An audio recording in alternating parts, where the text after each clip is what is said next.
do livro do Êxodo. É apenas uma introdução que eu quero ler para você. Porque muitas vezes você pode pensar, por que eu estou aqui nessa manhã? O que eu estou fazendo aqui agora? Afinal de contas, você poderia estar em qualquer lugar desse planeta hoje. Você é livre para tomar suas decisões, suas escolhas. Mas por que você está aqui hoje?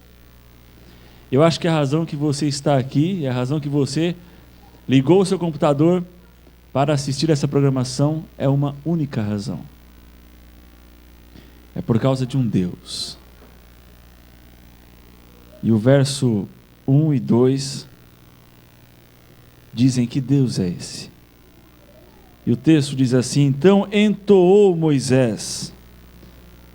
Êxodo 15, verso 1. Então entoou Moisés e os filhos de Israel este cântico ao Senhor, e disseram: cantarei ao Senhor, porque triunfou gloriosamente. Lançou no meio do mar o cavalo e o seu cavaleiro. O Senhor é a minha força e o meu cântico. Ele me foi por salvação. Este é o Deus, este é meu Deus. Portanto eu o louvarei. Ele é o Deus de meu pai, por isso eu o exaltarei. Amém? Amém.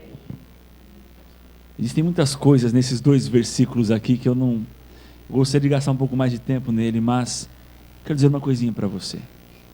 Lá em Apocalipse diz que um dia lá no céu, no mar de vidro, nós iremos cantar o cântico de... É este cântico aqui, o cântico de Moisés. Porque Deus terá nos livrado deste mundo mau de pecado e aflição.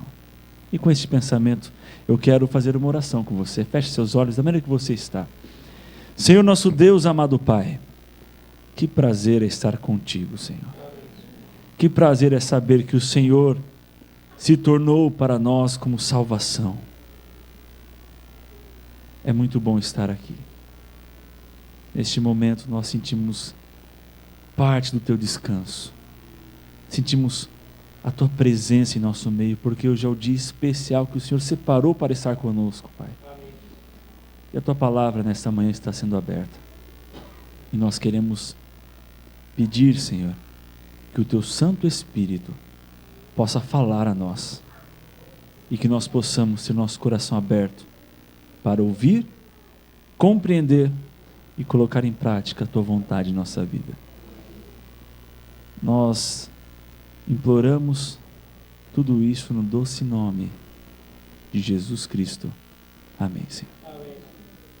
O texto que eu quero compartilhar com vocês não é este texto. Isso foi apenas uma introdução para que eu e você possamos cada dia mais buscar esse Deus poderoso, que se fez por salvação por nós, se fez Jesus e morreu na cruz do Calvário.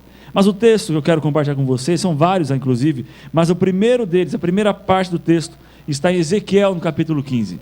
Hoje nós vamos ter vários capítulos 15 na mensagem. Capítulo 15 de Ezequiel, aliás, de Êxodo, agora capítulo 15 de Ezequiel. Lá no Antigo Testamento, Ezequiel é um livro profético que traz um pouco da história do povo também, antes do exílio, durante o exílio, e nós vamos nesta manhã falar um pouquinho sobre qual é o nosso dever como cristãos. Capítulo 15 de Ezequiel. Capítulo 15 diz assim, na minha Bíblia, o verso 1. Vejo algumas Bíblias ainda sendo folheadas. Quem encontrou, diga amém. Amém. Opa, então tá bom, vamos lá. Ezequiel capítulo 15, verso 1. Veio a mim a palavra do Senhor, dizendo: Filho do homem, por que mais é o sarmento da videira que qualquer outro sarmento que está entre as árvores do bosque? Torna-se dele madeira para fazer alguma obra? Ou torna-se dele alguma estaca para que se lhe pendure algum objeto? Eis que é lançado no fogo para ser consumido. Se ambas as suas extremidades consomem o fogo, e no meio dele fica também queimado, serviria acaso para alguma obra? Ora, se estando inteiro já não serve para obra alguma, quanto menos sendo consumido pelo fogo, ou sendo queimado, se faria dele qualquer obra? Portanto, assim diz o Senhor Deus: como o sarmento da videira entre as árvores do bosque, que dei ao fogo para que seja consumido, assim entregarei os habitantes de Jerusalém. Vamos ler somente até aqui. Esta é uma mensagem duríssima, duríssima, que o próprio Deus, Yahweh, ele fala para o profeta passar para a nação. Mas olha só, irmãos, é muito interessante essa colocação que Deus faz. Ele começa a dizer que o povo, que Jerusalém, é como o sarmento da videira. Sabe o que é o sarmento? São os ramos da videira. Ele diz que, assim como o ramo da videira, ele é inútil, não serve para nada, é assim o povo de Jerusalém. E por isso eu vou entregá-los nas mãos de uma outra nação. Mensagem dura. Uma mensagem de rejeição, porque o próprio Deus diz nesse texto que você leu comigo, Deus diz que um sarmento que não serve para nada, para nada. Assim é o povo de Jerusalém para ele. Assim era o povo. Nós estudamos na lição de Escola Sabatina nesse trimestre os motivos que trouxeram o povo a ser levado de Jerusalém para a Babilônia. E nós entendemos na lição fantástica inclusive, que Deus só trouxe juízo ao povo por causa de um único motivo: porque o povo deixou Deus. Se você vai lá no livro de Deuteronômio, você vai ver as razões que Deus faz uma aliança com o povo. E Deus coloca a aliança assim, e ele diz o seguinte: se você andar nos meus caminhos, a sua terra vai ser próspera, vocês não terão doenças, vocês serão um povo onde as nações vão olhar para vocês, e vocês serão um exemplo. E perguntarão: por que são tão prósperos assim? Então reconhecerão que no meio de ti há um Deus. Esse era o princípio. Por isso que Deus levantou essa nação poderosa, o povo de Israel. Mas, no capítulo 29 de Deuteronômio, diz o seguinte, que se o povo rejeitasse seus mandamentos, não guardasse suas leis, não andasse nos seus caminhos, então viria uma nação, e essa nação traria juízo, e levaria esse povo cativo. Era condicional. Era condicional. Não precisava acontecer o exílio, mas aconteceu porque o povo deixou as mãos de Deus. Muitas vezes nós lemos um texto como esse e pensamos o seguinte: Deus é mau, Deus era muito duro. Por que pegar o povo e tirar o povo do concerto ali, tirar o povo do conforto, tirar o povo daquela terra que ele tinha prometido e levar cativo? Por que ele faria isso? Veja, Deus é amor, mas é justiça. Deus é justo.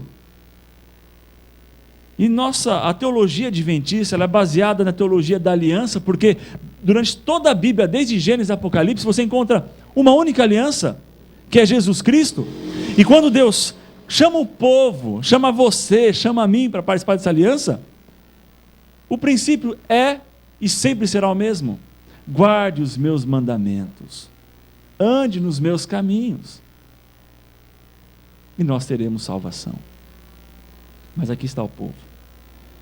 No capítulo 15 de Ezequiel, Deus está dizendo: vai vir uma nação e vai levar vocês, porque vocês me deixaram, vocês me abandonaram, porque vocês não guardaram os meus mandamentos. Sabe, queridos, eu pergunto se Deus tem olhado para o seu povo hoje e tem feito a mesma questão, a mesma pergunta. Será que Deus olha para o seu povo e ele tem visto sarmentos da videira que não servem para nada? Galhos secos, irmãos.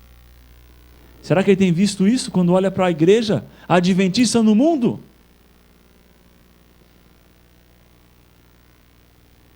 Muitas vezes nós pensamos que esse verso aqui é justamente só para aquele povo. É claro que no primeiro olhar, na primeira leitura do texto, esses versos que lemos é claramente para o povo de Israel, mas uma leitura mais ampla, ele serve para o povo de Deus hoje, porque nós somos Israel de Deus. E para confirmar que isso é verdade, abra sua Bíblia no livro de Apocalipse. Nós vamos abrir no texto, no capítulo 3, capítulo 3, o verso 14, é o último livro da Bíblia. Preste bem atenção nos textos. Será que nós estamos nas mesmas condições que o povo estava naquele momento, prestes a vir o juízo? O verso 14 diz assim: ao anjo da Laodiceia, aliás, ao anjo da igreja em Laodiceia escreve: estas coisas diz o Amém, a testemunha fiel e verdadeira. Quem é esse? Jesus Cristo. Conheço as tuas obras, verso 15, que nem és frio nem quente, quem dera fosse frio ou quente. Assim, porque és morno, e nem és quente nem frio, estou a ponto de vomitar-te da minha boca. Pois dizes: estou rico e abastado, e não preciso de coisa alguma, e nem sabes que tu és infeliz, sim, miserável, pobre, cego e nu. Vamos ler até aqui por enquanto. Esta é uma mensagem de elogio? É uma mensagem de rejeição? Sim. Sim.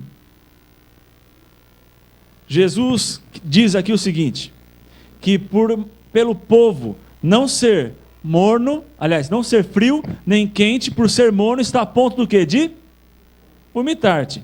Quando o nosso organismo, eu e você, não estamos bem, comemos algo que não fez bem para a nossa saúde, nosso organismo vai fazer o quê? Vai rejeitar, vai expelir.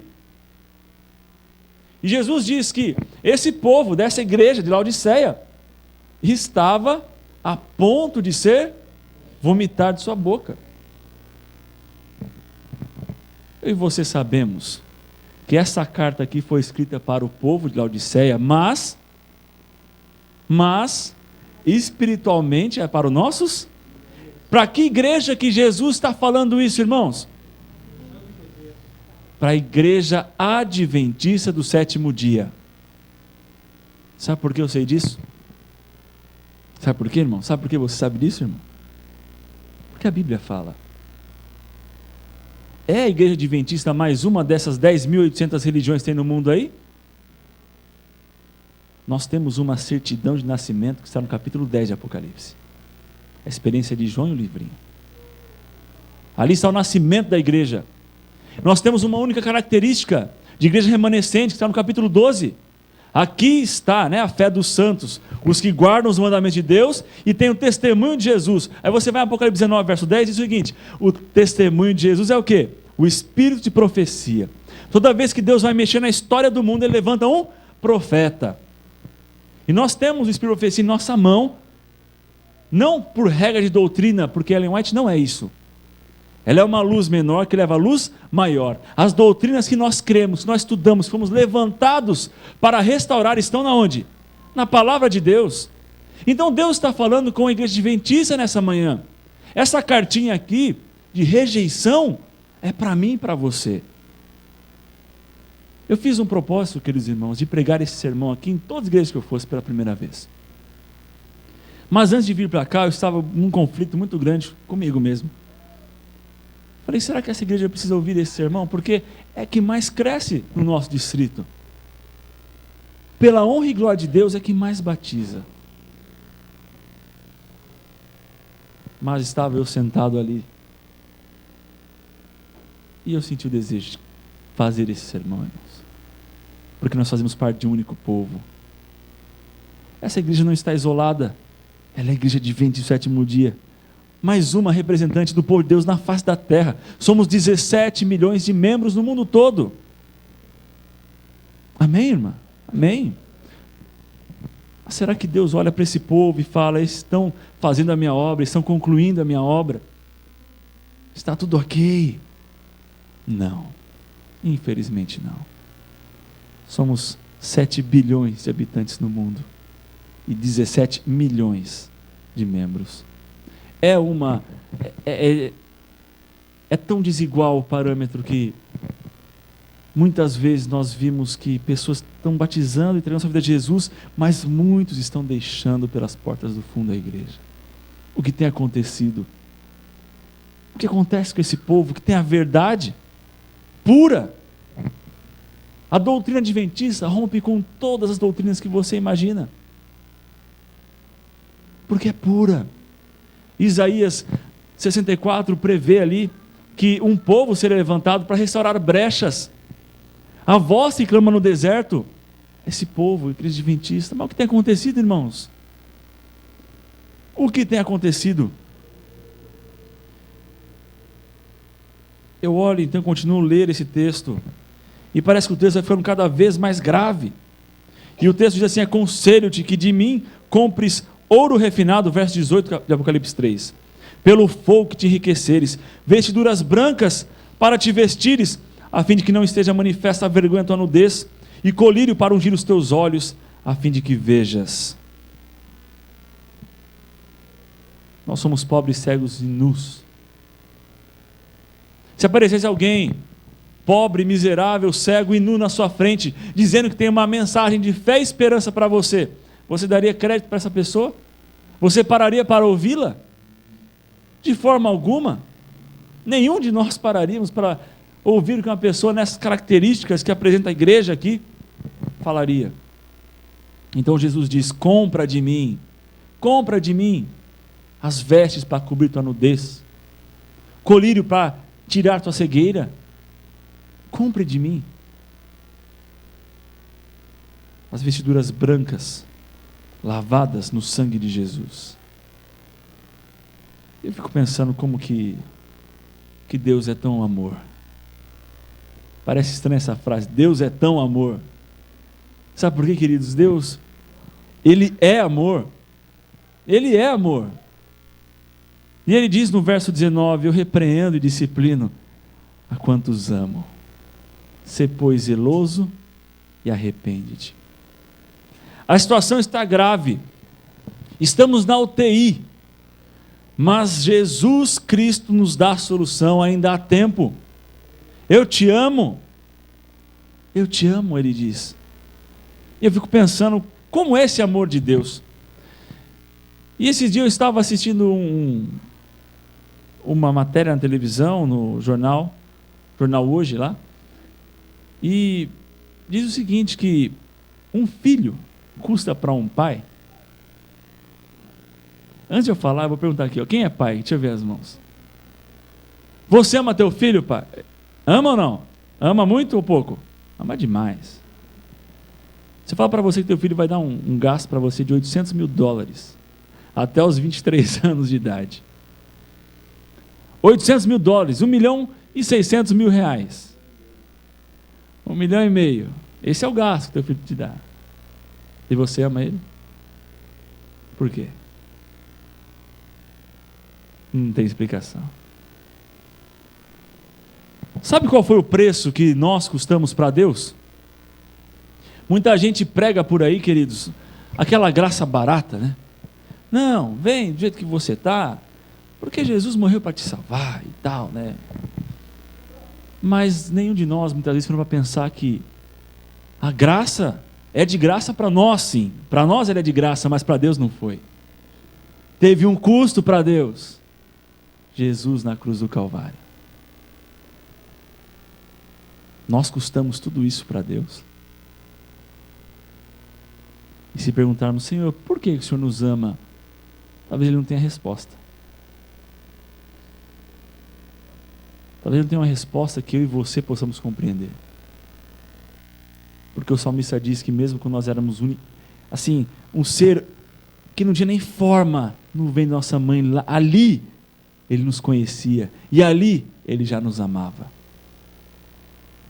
Não há resposta para que eu e você compreendamos o amor que Ele tem por nós. Então Cristo olha hoje para a tua igreja, para o teu povo, e Ele vê nessa situação deplorável, mas Ele diz: há tempo para você. Esse tempo é agora. Arrepende-te. Arrepende-te. Essa é a palavra. O interessante é que o mesmo Jesus, volte agora no livro, no Evangelho de João. O João no capítulo 15. Jesus, então, Ele decide usar a mesma figura para o seu povo. Aquela que Ele mesmo, preste bem atenção, aquela que Ele mesmo usou em Ezequiel 15, para dizer que o povo não era nada, para dizer que pelas suas atitudes, seus atos, seriam levados cativos, porque eram como o ramo da videira, secos. O mesmo Jesus agora no capítulo 15 novamente, agora de João, ele diz: eu sou a videira, verso 1, e meu pai é o agricultor. Todo ramo que estando em mim não der fruto, ele faz o quê? Ele corta. E todo aquele que dá fruto, ele faz o quê? Limpa, para que produza mais fruto ainda. Vós já estáis limpos pela palavra que vos tenho falado. Nós já estamos limpos porque nós temos a doutrina pura de Deus.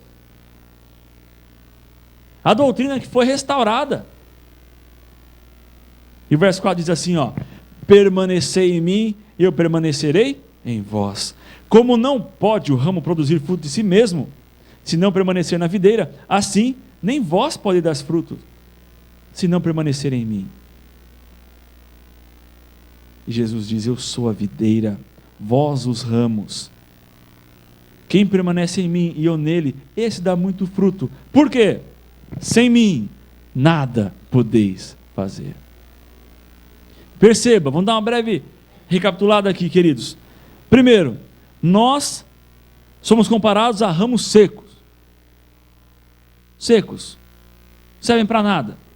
Nós estamos em situação da UTI. Nós estamos ali prestes a ser vomitados da boca de Deus. Mas ele diz: eu repreendo e disciplino aqueles que eu amo.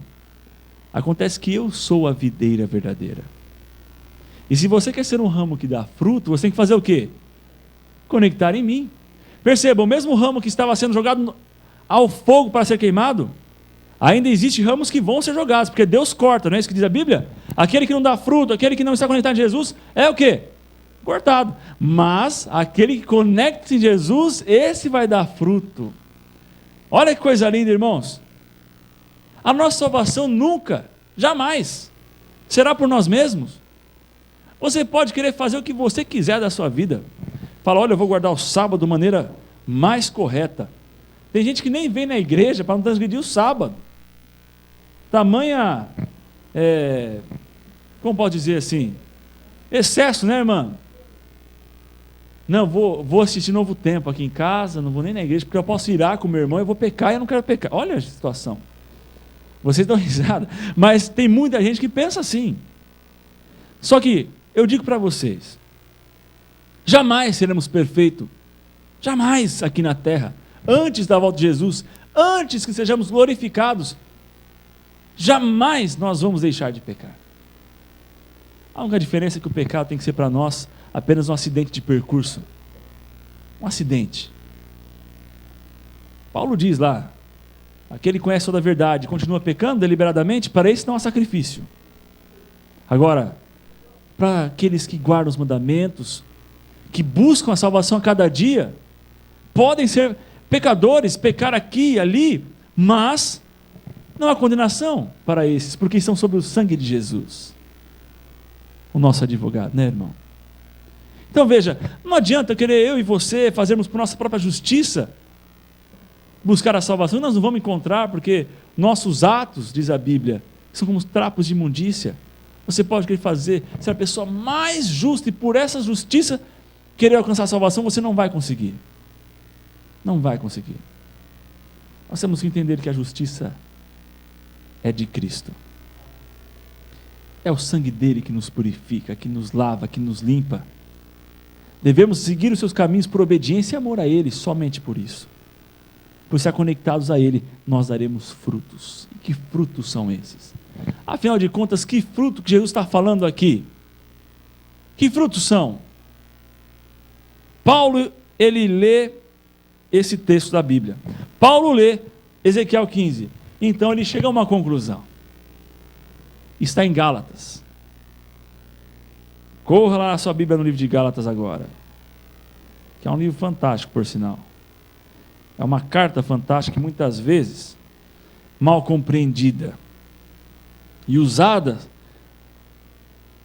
na mão do engano para provar que a lei do Senhor já não tem valor. Mas nós entendemos que o fim da lei é Cristo. Ela nos conduz a Cristo, conduz a uma vida de salvação, E dizendo isso, na sua amplitude da carta, Paulo, no capítulo 5, ele nos diz algumas coisas. Gálatas 5. Paulo diz que as obras da carne, verso 19, são conhecidas. E são prostituição, impureza, lascívia, idolatria, feitiçaria, inimizade, porfia, ciúmes, ira, discórdia, e dá uma série de coisas aqui. Mas ele diz o seguinte, no verso 22. Mas o fruto do Espírito é o quê? Amor. Esse é o fruto, irmãos. Esse é o fruto. Na minha e na sua Bíblia está escrito assim, ó. Mas o fruto do Espírito é... Está errado. Não é assim. No original, o correto seria: mas o fruto do Espírito é amor. Por quê? O fruto está no singular, queridos. O fruto é um só. O fruto é o amor. Agora, a alegria, paz, longanimidade, benignidade, bondade, fidelidade, mansidão, domínio próprio. Tudo isso daí, queridos irmãos, são consequências daquele que ama, daquele que vive o amor pleno de Deus. Quando nós estamos conectados na videira verdadeira, que é Jesus Cristo, nós amamos. É esse o fruto que nós damos. É o amor. E que amor é esse? Jesus diz lá em João capítulo 14, que e nisto vos conhecerão como meus discípulos, se amardes uns aos outros como eu vos amei. E que amor é esse que Jesus demonstrou por nós? É um amor que não tem consequência, é um amor sem limites, um amor que não mede se vai ganhar ou se vai perder, ele vai para salvar. Esse é o amor de Jesus. Que amor é esse? E não vem com essa conversa de falar assim, mas na Bíblia tem 4 tipos de amor. Tem, claro que tem. No grego tem 4 tipos de amor. É o ágape, é o héteros, eros, desculpa, ágape, eros, o filos, que é o fraternal, né? E tem mais um que eu não me lembro agora.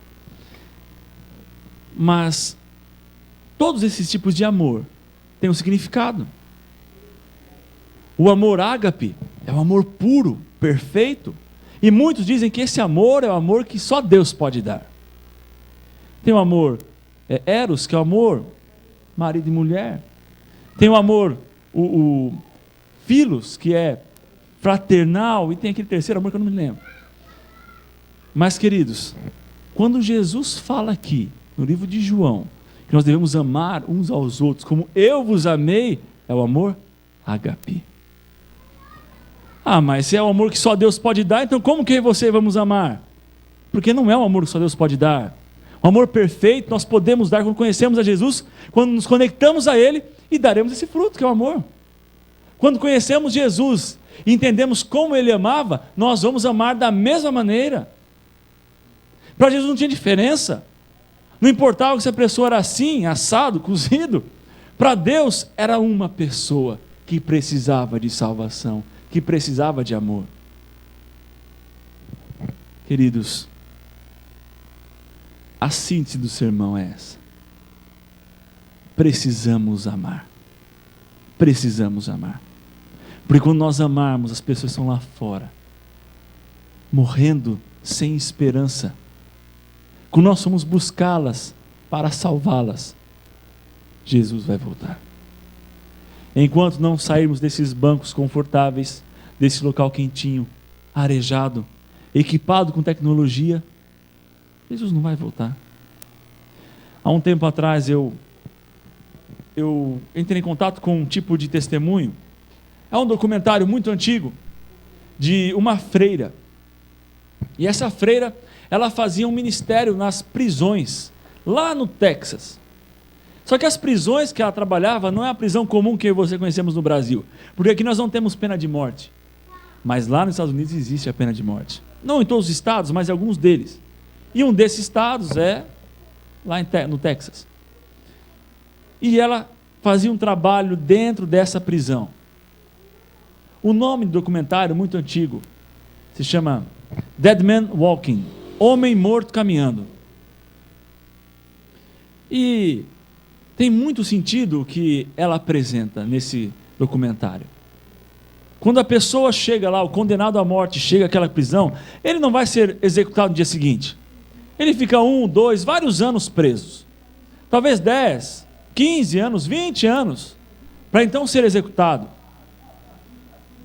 Mas o que acontece quando a pessoa está prestes a ir para a sua pena de morte, para a execução? Na noite anterior, ele é convidado pelo delegado, pelo carcereiro ali, para tomar a sua última refeição. Então ele escolhe a refeição que ele quer tomar. Toma a refeição que ele mais desejava. Depois vai um sacerdote, um padre, um pastor, alguém ali, um guia espiritual, para que a pessoa tome uma decisão assim, espiritual ali, antes de tomar a sua execução. Então na manhã seguinte, geralmente pela manhã, é que essa pessoa vai para um corredor. E lá naquele corredor ele dá seus últimos passos. E é um corredor longo, distante. E esse corredor ele fica na beira das celas. E na cela estão os outros presos, também condenados à morte. E ele olha para a pessoa e fala assim: ali vai um homem morto caminhando. Ali vai, dead man walking. E ele vai até a sua execução, chega até ali. Hoje é indolor, mas no passado, na época que esse filme foi feito, na década de 60, era eletrocutado. Eu vejo que lá fora existem homens e mulheres mortas caminhando. Homens e mulheres que tomam sua última refeição, talvez a melhor de sua vida, e acordam sem poder tomar mais uma decisão, sem poder viver. Pessoas que vivem a vida procurando, gastando dinheiro e trabalhando para ganhar mais dinheiro, para poder gastar mais, e morrem sem esperança, e toda a fortuna que foi conquistada na vida toda fica para os seus herdeiros, e motivo de muitas mortes e intrigas por aí também. Pessoas que não conhecem o amor verdadeiro, o amor ágape, o amor puro. Pessoas que dependem de mim e de você para levá-las à salvação, levá-las ao conhecimento da verdade, levá-las a Jesus Cristo. Como conta a história de um jovem que eu quero mostrar para vocês. O nome dele era Vinícius. Vinícius era um jovem. Deixa eu passar aqui. Ok, muito bem, esse era Vinícius. Vinícius era um jovem. Um jovem que gostava de esporte. Um jovem que era apaixonado por educação física. Um jovem talentoso, brincalhão, sorridente, mas que por razões da vida ele estava no lugar errado, no dia errado e na hora errada. Ele estava naquela boate Kiss, lá em Santa Maria. Você sabe o que aconteceu naquela tragédia que 242 jovens perderam a vida. E lá estava Vinícius. Mas Vinícius ele era alto, ele era forte, pesava mais de 100 quilos, mais de 2 metros de altura. E Vinícius estava ali quando começou aquele fogo tomar conta de toda aquela situação, e as pessoas desesperadas, querendo sair correndo, pisoteando umas às outras. Como ele era forte, ele conseguiu sair rapidinho da boate. Rapidinho. Só que Vinícius não estava sozinho. Vinícius, ele estava com sua irmã lá dentro, com os seus amigos, seus colegas. E Vinícius pensou o seguinte: eu não posso estar aqui fora e deixar minha irmã morrer. Então ele correu para dentro da boate. Enquanto todos queriam sair, ele estava entrando na boate. E ele entrou na boate, e então ele pegou sua irmã e trouxe para fora da boate. Mas ele pensou: tem mais amigos ali. E ele voltou para pegar um amigo e tirou. E assim foi com o seu 5º colega, seu 10º amigo. E assim foi com 14 pessoas. Vinícius tirou lá de dentro. 14. Então Vinícius deu, já com seu pulmão bem prejudicado pela fumaça, bem ofegante, bem cansado, ele decide ir buscar mais uma pessoa, a 15ª pessoa. E a irmã tenta segurar ele e fala: não, Vinícius, você não vai, fica aqui, já salvou muita gente. Ele falou: não existe limite para salvar, quanto vale uma vida? E ele voltou para dentro da boate, só que ficou por lá. Seu último suspiro foi dentro daquele local. E o interessante é que o pai do Vinícius, quando foi questionado, foi dar uma entrevista, o pai do Vinícius falou: olha, eu queria impedi-lo, eu queria estar lá para poder segurar o meu filho, mas minha filha disse que ele passaria por cima de mim, como ele fez com os policiais, com as pessoas que estavam ali. Ele queria salvar pessoas, queria salvar vidas.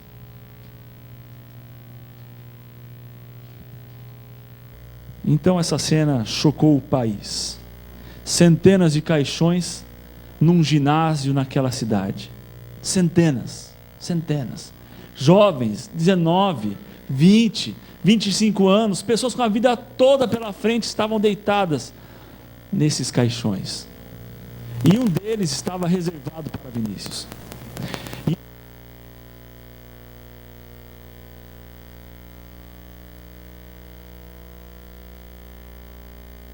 E um deles estava o querido Vinícius deitado naquele caixão. Foi quando passou um jovem e olhou para o caixão de Vinícius e disse assim: eu lembro dele. Ele estava lá. Foi ele que me salvou.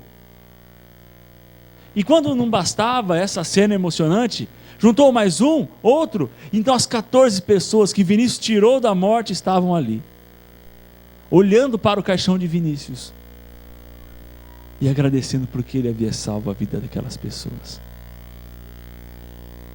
Essa é a história de Vinícius.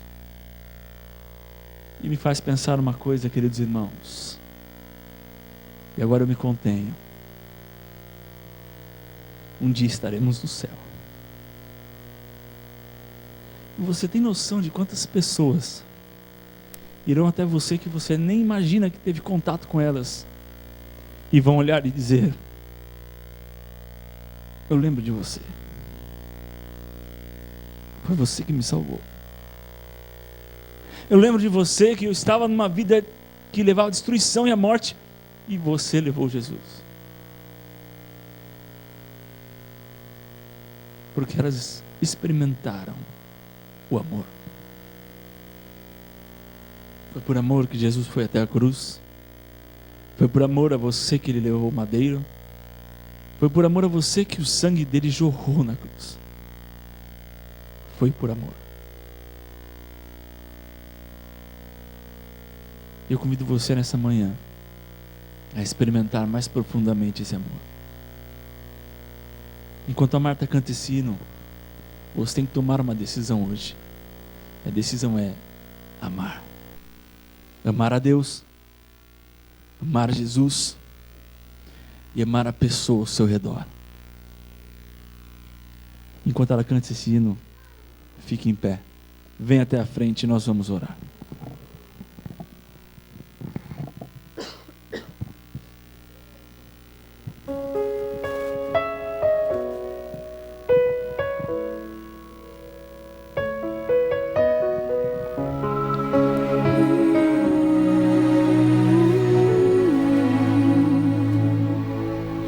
Imagine quanta dor Jesus passou. Imagine o seu rosto e seu olhar. Veja os cravos em suas mãos e em seus pés. Açoitado ele foi, rejeitado ele foi. Ele era um rei, coroado foi, mas a coroa era de espinhos.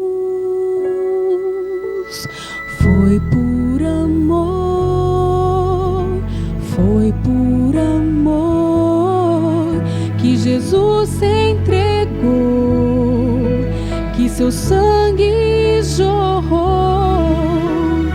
Foi por você, foi por você que ele o preço pagou, por amor nos salvou.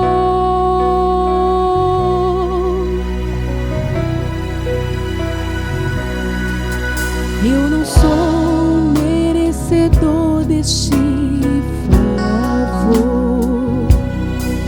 Sou tão pobre, miserável pecador. No Calvário meu Jesus se entregou. O Cordeiro de Deus, o Filho de Deus, sobre si levou toda a culpa e dor. Por suas feridas ele nos salvou.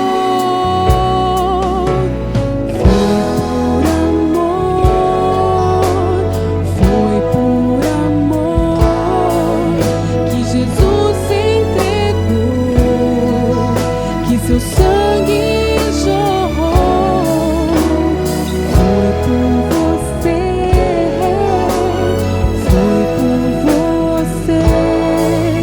que ele o preço pagou, por amor nos salvou. Sacrifício se fez, aceitou morrer em nosso lugar. Foi por amor, foi por amor, foi por você.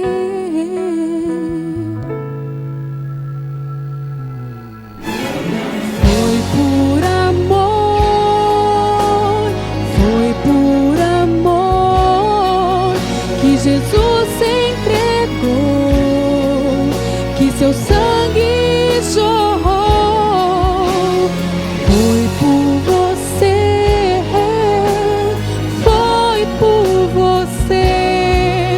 que ele o preço pagou.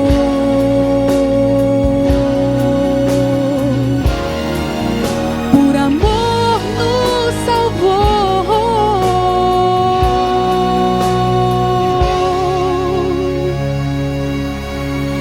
Eu não sou merecedor deste favor. Mesmo assim, Jesus me aceita com amor.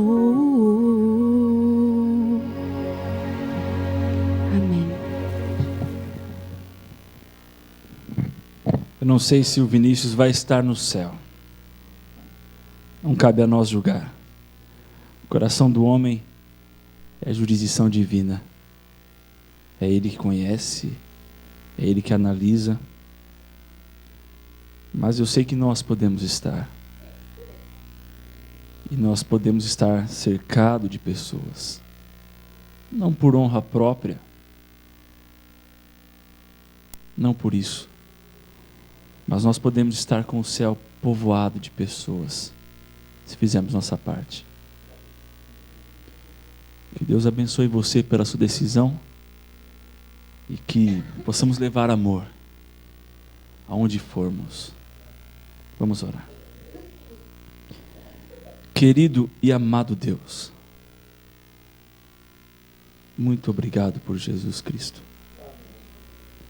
Obrigado porque quando nós soltamos a Tua mão e abraçamos o pecado, o Senhor proveu uma maneira de nos resgatar. Tu és Deus Criador e pertencemos a Ti por duas vezes porque Tu és o Deus Redentor. Ó Senhor, nós queremos implorar, Pai, perdoe os nossos pecados, as nossas falhas, aquelas coisas que ofendemos a Ti a cada dia, os problemas, as dificuldades que enfrentamos, muitas vezes são ocasionadas porque nós tomamos a decisão errada, a escolha errada, porque nós cadenciamos para a nossa natureza pecaminosa. Mas em contrapartida nós temos Jesus Cristo. E quando caímos, levanta cada um de nós com sua mão poderosa. E quando caímos, sussurra em nossos ouvidos que Não podemos desistir. E é por esse Jesus que nós temos que ir lá fora buscar pessoas, Pai. Que nós possamos estar conectados à videira verdadeira, que é Jesus Cristo, e que possamos dar mais e mais frutos, mais e mais amor às pessoas ao nosso redor. E que possamos ver este local cheio de vida, cheio de pessoas, cheio de histórias, e que no futuro não tão distante possamos estar debaixo da árvore da vida, abraçando uns aos outros e cantando glórias ao Cordeiro.